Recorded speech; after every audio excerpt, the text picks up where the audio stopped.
time check ay mag-auna na mga kaibigan. Patuloy pa rin ang Kyoryugi Taekwondo Championships dito sa SM City Lawag, na kung saan dadaluhan ang lahat ng mga taga Region 1. Kasama po kami sa Region 1, kasama po ang Abra po sa Region 1. Ayan, hindi pa nakakalahati ang mga kalahok guys, hindi pa tapos. Yung anak ko nakapila pa lang. Ganito po ang sitwasyon namin pag kami ang nagtutournament. Simula dito, nag-aantay ang mga magulang, kanya-kanya pong pwesto. Ang mga magulang na nag-aantay sa kanilang mga anak o kanilang mga relative. Ganito guys ang sitwasyon dito, kung saan sila nag-aantay. Malpasan? Dajay. Ayaw ang payaan niya. Suda pay lang.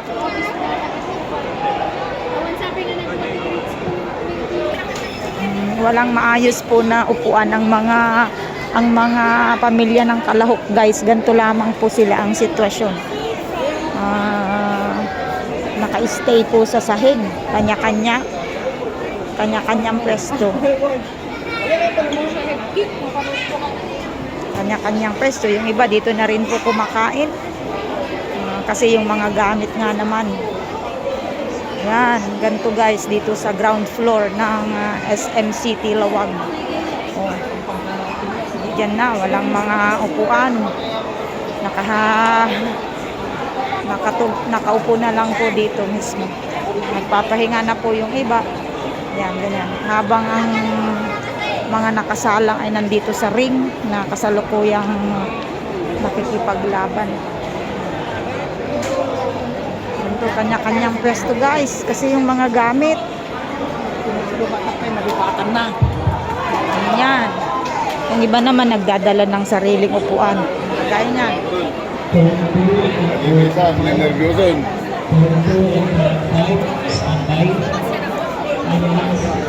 Kanya-kanyang pwesto. Diabetic. Ito na rin, nagpapahinga na rin guys kasi may laban yung mga yan. Yan, kumakain. Ayan. Kaso pinagbabawal nilang maghilata.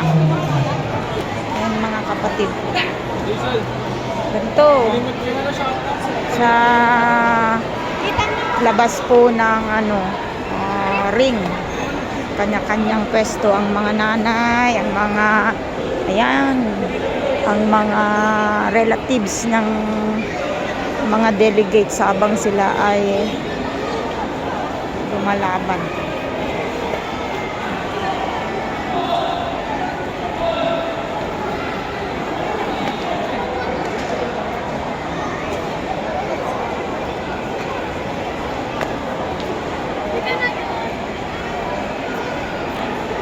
Dito po sa ground floor ng SM City Lawag.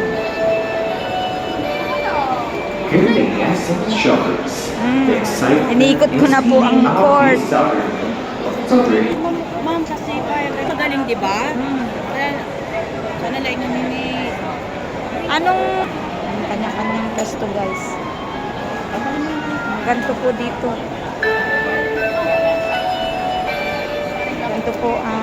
Ganito po ang buhay namin na nagtutournament.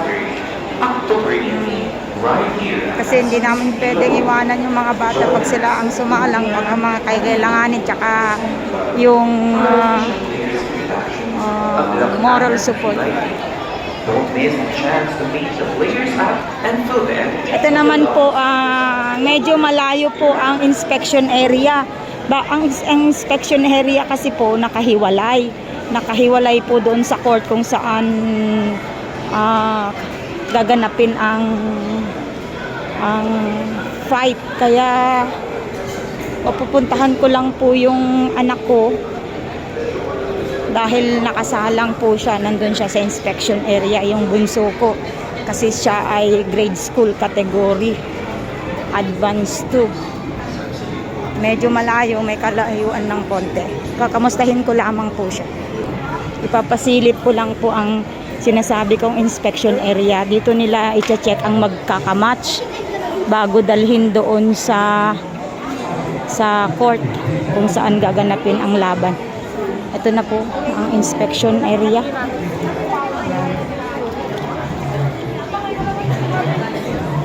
Ayan siya. Ayan yung bunso ko. Yan. Yan yung bunso ko, yung maliit doon. Yun.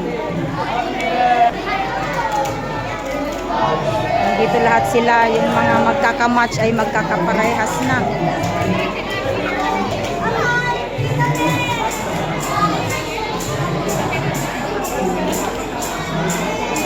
Ang kulay ng dubok o damit ng mga lalaki ay blue. Ito naman ng mga babae red. Ganito ang buhay namin guys sa tournament. Masaya naman. Medyo nakakapagod lang aside sa magastos, pero overall masaya basta para sa mga bata. Basta supportive lang kami po sa sports ng mga bata. Ayun guys, maraming salamat sa panonood ng aking video. Thank you for watching. God bless us all. This is Miss Jamie Baliana channel. Goodbye everyone.